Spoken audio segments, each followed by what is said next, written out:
If there is one issue that Nigerians have constantly asked the federal government to solve, it will be that of insecurity. Citizens constantly live in fear due to the high level of kidnappings and killings around the country. Terrorists have gotten so bold to the point of threatening to kidnap Nigerian President Muhammadu Buhari and Kaduna State Governor Nasir El-Rufai. Reacting to the threat by bandits to kidnap President Buhari, Benue State Governor Samuel Ortom on Monday said the insecurity in the country has reached its peak, adding that there was no government in the country. Joining us on this show this morning as we discuss this latest threat by terrorists and the insecurity in the country is Mahdi Shehu, human rights activist and chairman Dialogue Group, who will be joining us from Kaduna State, and Brigadier General John Temlong Rtd, the first commander of the Multinational Joint Task Force, who is in Jos, Plateau State. Welcome to the morning show, gentlemen. Thank you very much for joining us. Thank you very much for having me. Thank you. Good morning. Thank you very much indeed, General Thank you, Dr. Temlong. Abati. Good morning. Thank you. General Temlong, let me start with you.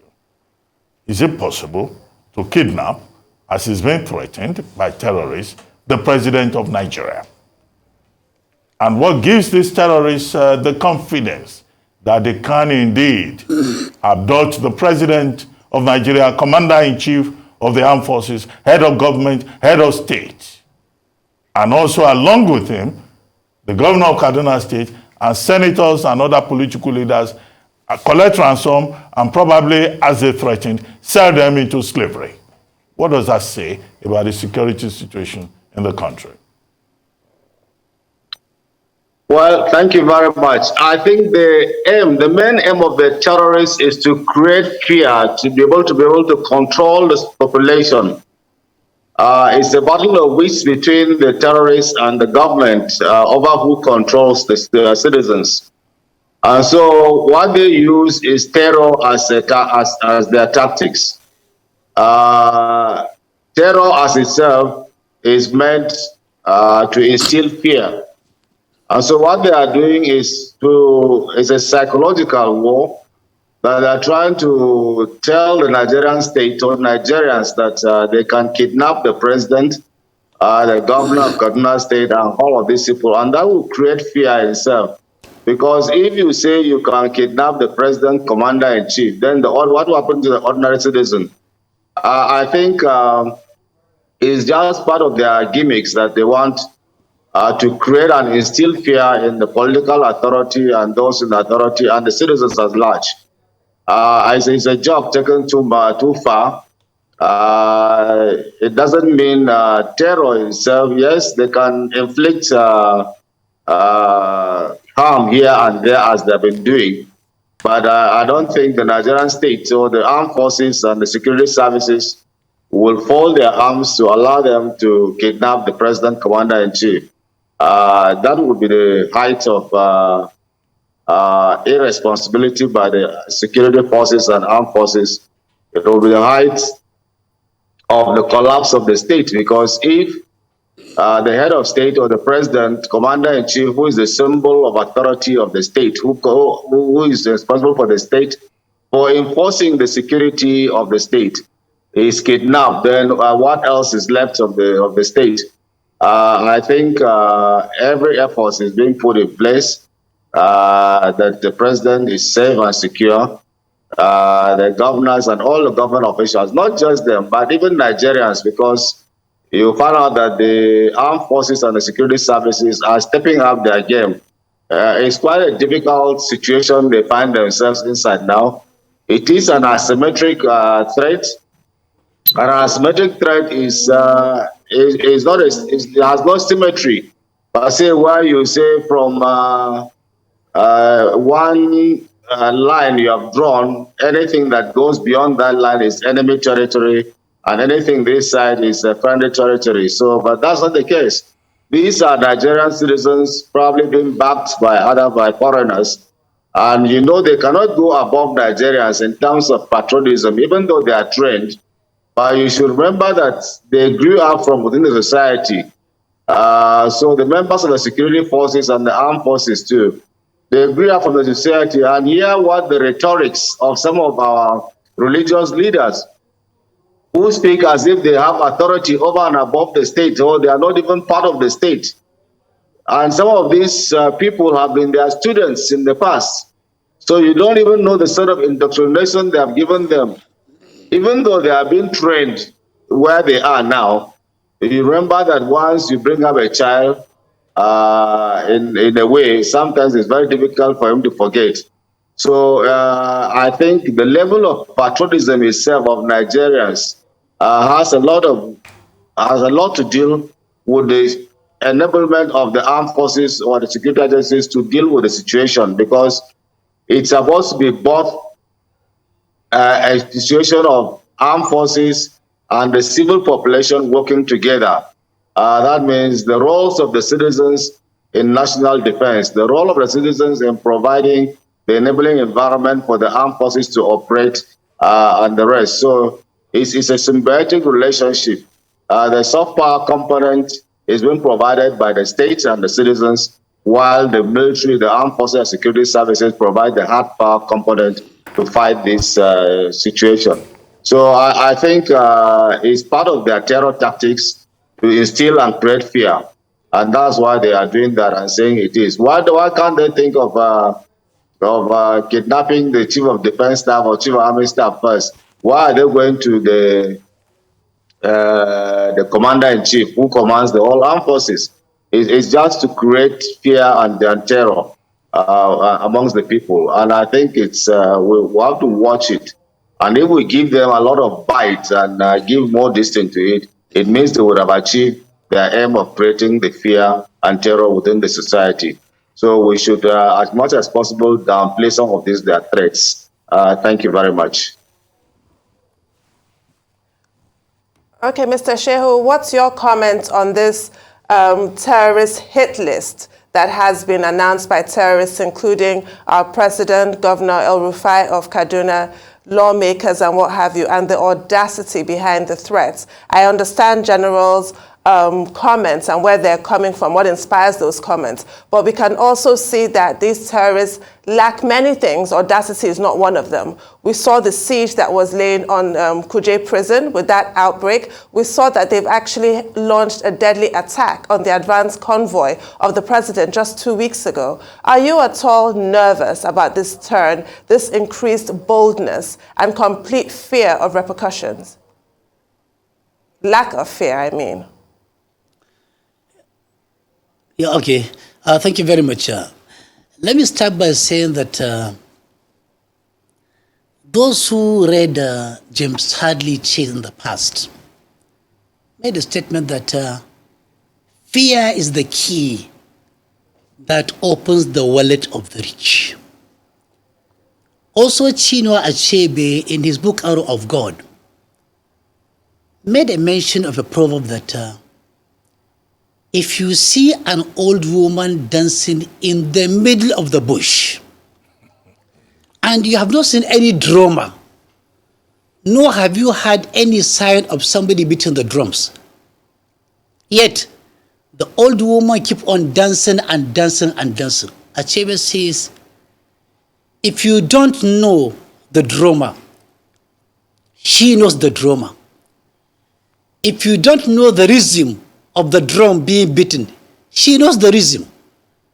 Therefore, for this terrorist to make it public in such a courageous position that they are going to kidnap the president and the governor of Kaduna State, they know their drama, and they know the rhythm, and they know where they are coming from, and they know what they are relying on. This is the first. The second statement is that if anybody is looking for symptoms of failed state outside Iraq, outside Syria, outside Yemen, outside Southern Sudan, he shall beam his searchlight on Nigeria. How come, for God's sake, a country with an organized security system, with trillions of naira being spent every day, billions of dollars being borrowed in the name of security. Yet every day it is harvest of death. Every day it is kidnapping, maiming, arson, killing, threat by the hour, by the day, by the week, by the month, all year through. It begs somebody to ask, do we really have anybody in charge? Can somebody come up and tell us honestly, sincerely, honorably, what is really happening in the federal structure, in the security structure? Can somebody tell us, please, where are all these trillions of naira being spent in the name of security? Can somebody tell us, please, where are all the plans? Can somebody tell us, please, we have failed. We can't handle Nigeria. And if they do so, can somebody please depart the scene for now and forever? Government is supposed to be around to protect lives, properties, honor, and dignity of citizens. Any government that fails to discharge these constitutional obligations have no reason remaining in charge. Nigeria is the only country where you have people fixated to power in spite of visible failure, in spite of visible incapacity and inability, in spite of various clarion calls for them to go. If we continue this way, my fear is that 2023 election may just be a marriage. It may not come to pass. If this courageous attack on installations, on citizens, on the highway, in banking halls, everywhere. These days, even in cemeteries where you go to bury your dead people, you are not sure of anything. Anything can happen even in the cemetery. We are now under siege. Nigerians are under siege. If nobody wants to hear this language, I will repeat it. Nigeria is under siege. Nobody is safe. Not only under siege, but we have been posted into permanent, irreversible economic husbandry. We have been posted into fear of the known and the fear of the unknown. Nobody is sure of anything.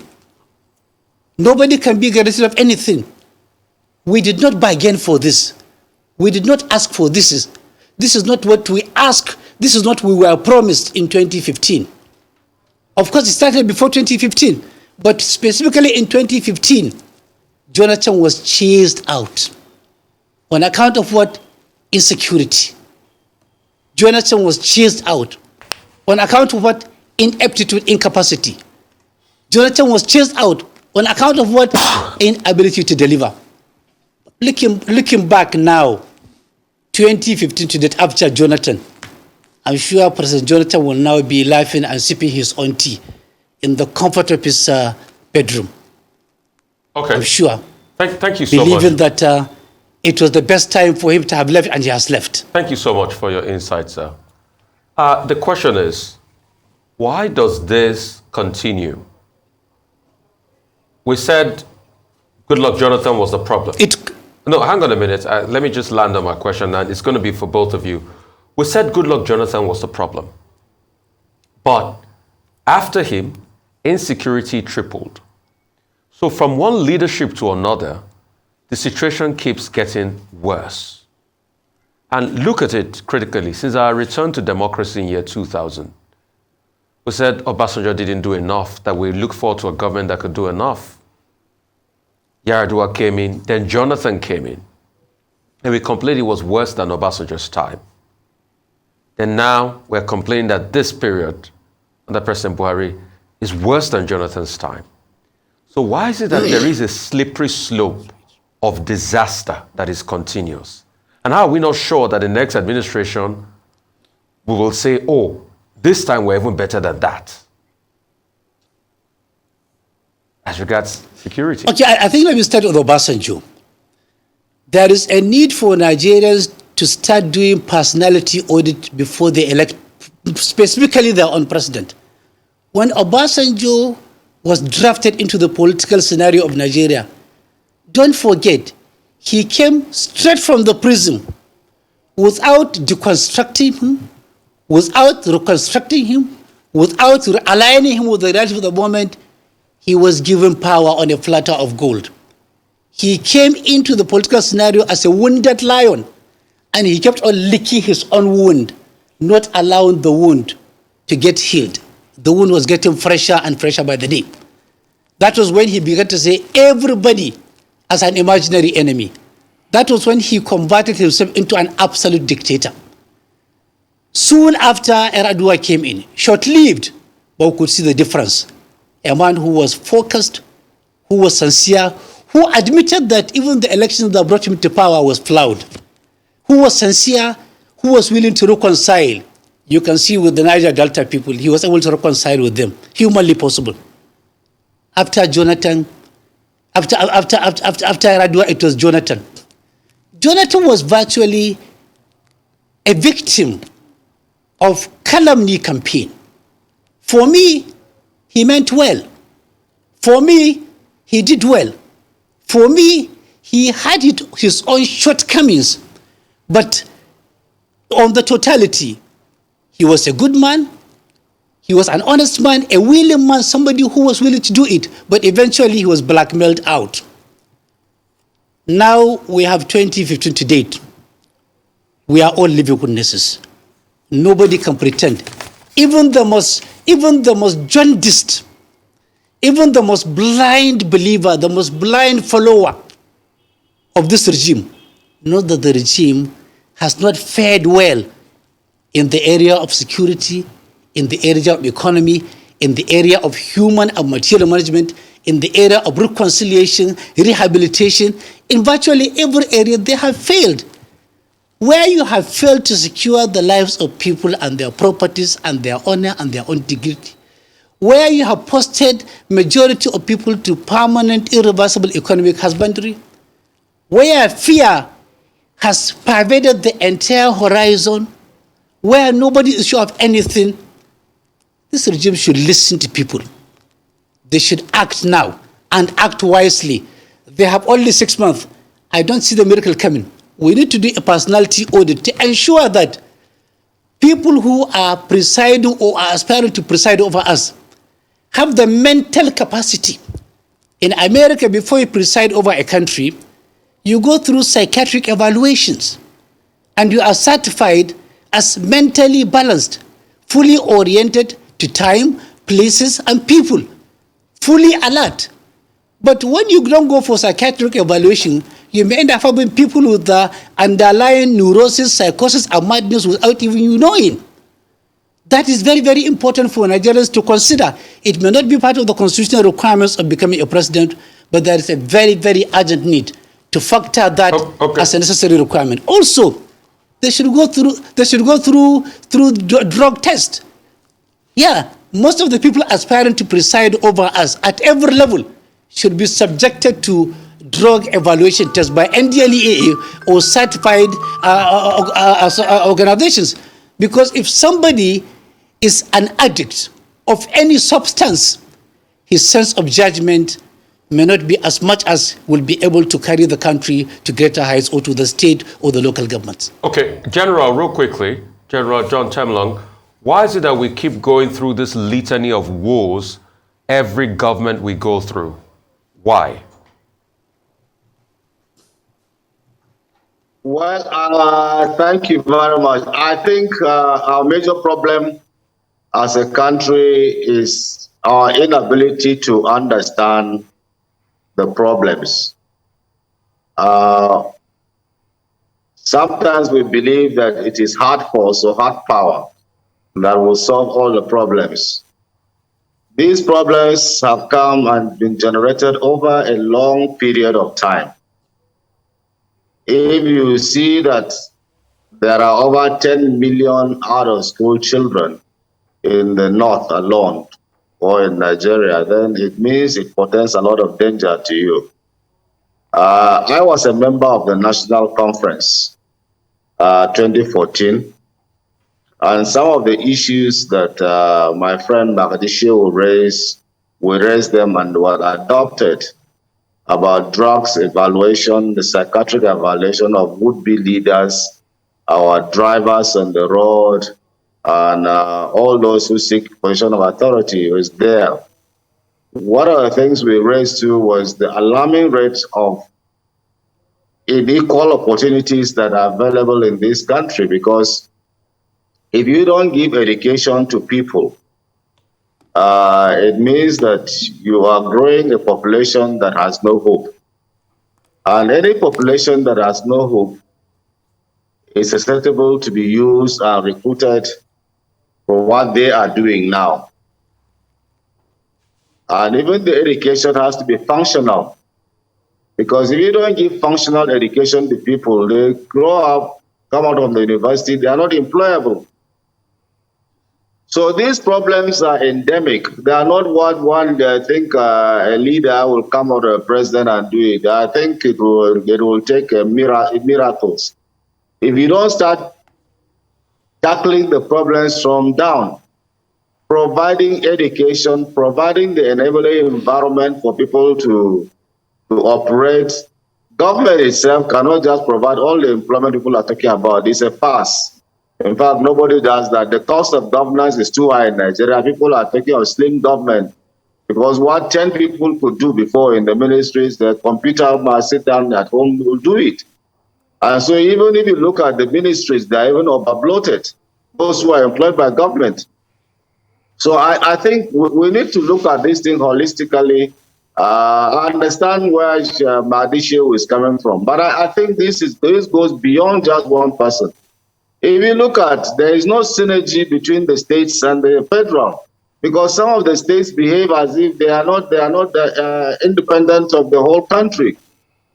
We were seated here, everybody in the glaring eyes of everybody. Bandits came with guns into the government houses in Zamfara and Katsina, saying that peace being brokered by the governors. I thought that was absurd. You have a national security advisor who had the brigade commanders and the armed forces, the police and the rest in those places. There are security councils in those states. And if they had listened to them, you don't just do that. It has to be a coordinated effort. It's not just what you think is you just want to cheap political points. You gave them so much money, they went and armed themselves and came back. Now, even what it is now, Nigerians have turned insecurity into a political issue. Those who could even have and even make a statement and try to help in solving the problem are aggravating it because they want to use it for politics so that they can win elections. Well, Nigeria has to survive. Nigerians have to be there before you can rule them. So I think the problem has to be tackled holistically. And don't forget, Nigeria cannot operate in an independent environment because it is a global world. Whatever happens in other places have a cascading effect on Nigeria. And terrorism, as it were, has no boundaries. So you can find out that the link between ISIS and ISWAP, Al-Qaeda in the Maghreb and Boko Haram and the rest, they're all linked. They don't have boundaries. I say this is an international boundary I cannot cross. The worst one that has even come in is the cyberspace, which is a no man's land. And so the cyber security is even a nightmare now for even the international community, for the most advanced countries. Americans have been suffering cyber attacks, Europe cyber attacks, and the rest, Russia cyber attacks. So these are new threats that are developing. People did not even think in their wildest dreams that their children will wake up one day and carry guns against them. That when in Nigeria, especially in the north, when you say to a child, he will say no. What these children are doing is what our parents would have not even thought that they will ever do one day, because we kept encouraging the Almajiri system of government, which gave absolute power to the teacher. And then the teacher is whatever the teacher says. And then you have these boys who are now being used as cannon fodders. They go about, they are being recruited day in, day out. I mean, it's this thing. And then what are the place of drugs? The place of drugs in this insecurity is so much. I mean, I agree that I think the government has been not able to publish. We said they should make the names of the sponsors of these terrorist people out. Because you see, there are so many of them involved. Yesterday, I was on Good Morning Nigeria, and we discussed the nexus between mining and terrorism. It's not the ordinary man there who sits down there and carries the gold and go and sell. Somebody said there's a gold market in Hilton. For some of the five-star hotels, there are gold. Zamfara gold is being sold there. And they find their way to Dubai. We asked the question, you said these people, they collected 800 million. Where will you spend 800 million in the bush, in the forest? It's not done. So I think, yes, I agree that we should do a blame game, but I think we should look at this thing holistically, that it is we, the elite, who are aggravating, are in charge and sponsoring and fueling this insecurity, because there are merchants or crisis entrepreneurs who are making billions out of what is happening here, blood money all over in their hands. I think the government has to take a lead, but citizens themselves must rise up to say enough is enough. And I think we need to do that right from all the states. The states have a very major responsibility to do that. State governors, they are not doing that. The local governments are not even in existence, and that's the nearest to the citizens. Those local governments are the ones who are supposed to start organizing their citizens and teaching them and providing them what they should do in terms of providing the enabling environment for the security forces to function. The roles of citizens in governance, Yes, the role of citizens in security. The beauty of democracy, as we have seen, is that yes, General. at the time the one who are practicing it gives 4 years. After 4 years, you elect a leader that you want. Okay, General. Yeah. Okay, yeah. This next question is for both of you. General, you take it from the security perspective, Mahdi Shehu from the human rights perspective. One of the subjects we discussed this morning has to do with the fact that over 30 persons who boarded a train on March 28 from Abuja to Kaduna are still in the custody of terrorists. A few days ago, we saw the men being flogged, subjected to torture, ultimate, unacceptable indignity. Now, what do you think that the federal government still needs to do? Because the victims are saying the federal government should act. If the federal government is not going to act, the international community should step in. The terrorists are saying, well, the federal government has refused to talk to them. And if they continue to hold that stance, they will turn their hideout into a slaughterhouse, into an abattoir. So from the human rights perspective, Mahdi Shehu, and then General, you can talk about the security implications and what needs to be done that has not been done. Mahdi Shehu, I'll start with you. Yes, Dr. Abati, I will be honest with you. I have lost confidence that the federal government is willing to do anything to save these people from further dehumanization and degradation. Why am I saying this? 100 days plus, still counting. Mom is the word. Every day is one assurance after another assurance. One confidence after the confidence coming up from the presidency. We've not seen it happening. These people are helpless. They have been dehumanized. They have been traumatized. The question is, assuming the president's child is one of those in the custody of the terrorist, assuming a minister is one of those in the hands of the terrorist, assuming a governor or a governor's son or a governor's wife or a minister's wife or a wife of one of the generals, assuming their relations are part and parcel of those people and the custody of the terrorists, will the result be the same? Will the government behave in the same way? And the answer is no. It is because the people in custody now are people of a downtrodden status. That was why they were asking a question yesterday. What is their offense? What of them offense have they committed? This is the best way to create tribalists and to create fools. In the Greek nation state, there are three categories of people anywhere in the country, anywhere in the world. There are fools, there are tribalists, and there are citizens. A fool is somebody who thinks only about himself, dream about himself, plan for himself, protect only himself. For a fool, if he is safe, let everybody be exposed to maximum insecurity.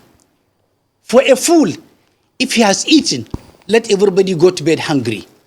For a fool, if he has a shelter over his head, let everybody sleep in the open. That is a fool. A tribalist is somebody who thinks only about his own tribe, dream about his tribe, plan for his tribe, secure only his own tribe. For a tribalist, if anything bad befalls another tribe, as long as his tribe is safe, let that calamity befall anybody. For a tribalist, if his tribe's people are comfortable, let everybody remain uncomfortable.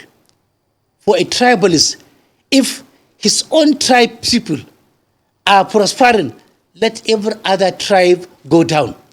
That is a tribalist for you. A citizen is that person who will think first of others before himself. He always think of, how do I defend my country? How do I improve the status and the life and living of other people? He feels the pains of other people.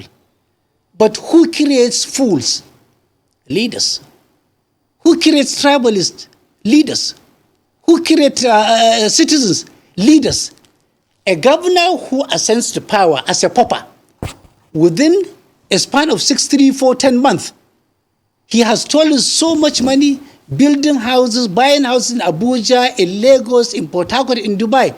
And still that governor wants the citizens of his own state to become willing citizens. They will become fools. They will not become willing citizens to build the state. A situation whereby a citizen's life cannot be protected, his life cannot be guaranteed, his properties can be destroyed, that victim of state ineptitude cannot be a willing citizen. He would rather go back and become a tribalist or become what? Or become a fool. It is the responsibility of the state to ensure that they don't create more fools. In Nigeria today, there are more fools justifiably, there are more tribalists justifiably, and there are less citizens because of the inaction, action, and reaction on the state, or of the state, on the issue of lives, properties, dignity, and honor of citizens. In a country where you see a governor borrowing money to build an airport, a governor borrowing money to build a bridge, a governor borrowing money to pay salaries and pension, you could see the disconnect. Already the federal government is broke, and this is official. 4 trillion naira, 3 trillion naira borrowed. To do what? To pay salaries. To do what? To pay pensions. To do what? Overhead cost. 3 trillion naira in the last quarter, between January to April this year was borrowed for this purpose. You could see the disarray, you can see the disconnect, you can see the confusion right from this to the local government. If I talk about local government, from the state to the federal, is total confusion. Okay. Total disconnect between the citizens and the government. Such that if anybody is expecting any miracle, that miracle will not come. Well, sure. We would like to hear also General John Temlong's perspective.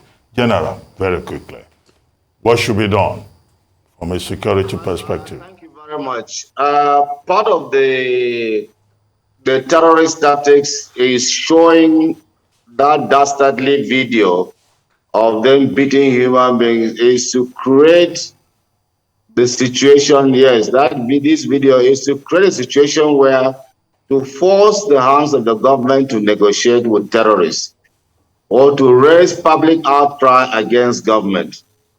Now, one of the things they want is that if you open negotiation and start paying them ransom, then there'll be no end to ransom payment.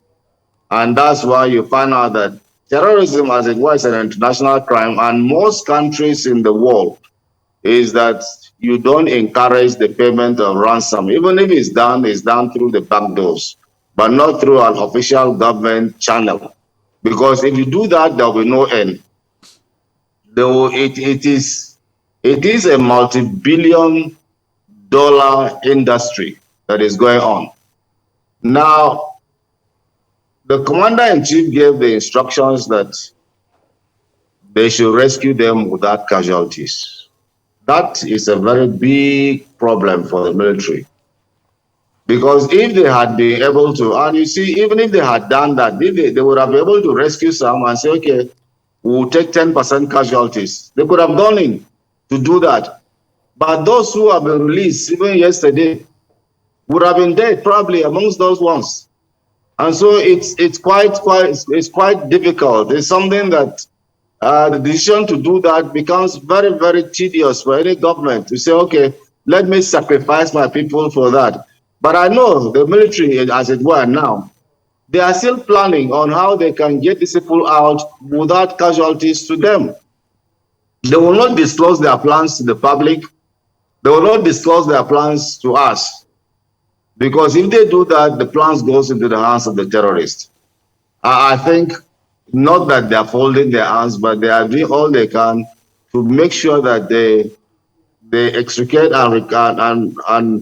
and get these people out from harm's way, safe to their families without killing them. Let us not forget that even the USA suffered some of these things. You see, they had the whole of the US embassy in Iran was taken over. And how many days did the diplomats spend there? There was a bold attempt by President Carter to even rescue them, and it went off. So you couldn't go through the military channel. So even as powerful as the US was, or is then, there are trade-offs that you have to look at. What options do you use? Do you use the military option? Do you use the diplomatic channel? Or other options? There are other instruments of state policy or elements of power that can be used. It's not just the military alone. So I think, yes, people are impatient. It's true, the relations are impatient. Yes, we, the Nigerians, are impatient, yes. But some of these things are not as simple as we think they are. Definitely, you don't want to lose one life. And one life is important. We need to get them out of harm's way with their families safe and sound. What the terrorists are doing is to get money, whip up sentiments to get more money. I believe that something is being done. Some people will say nothing is being done, but no, I don't think nobody will sit down. We don't feel it. It's not the armed forces that we left. They are feeling, they're having sleepless nights. I do discuss with the senior leadership of the armed forces, and I know they are having sleepless nights in trying to see how they can tackle these things. But unfortunately, it is left as if the whole of the security problems in this country will be solved by the military or the security forces. It's wrong. They do not have that capacity. Right. They are not meant for that.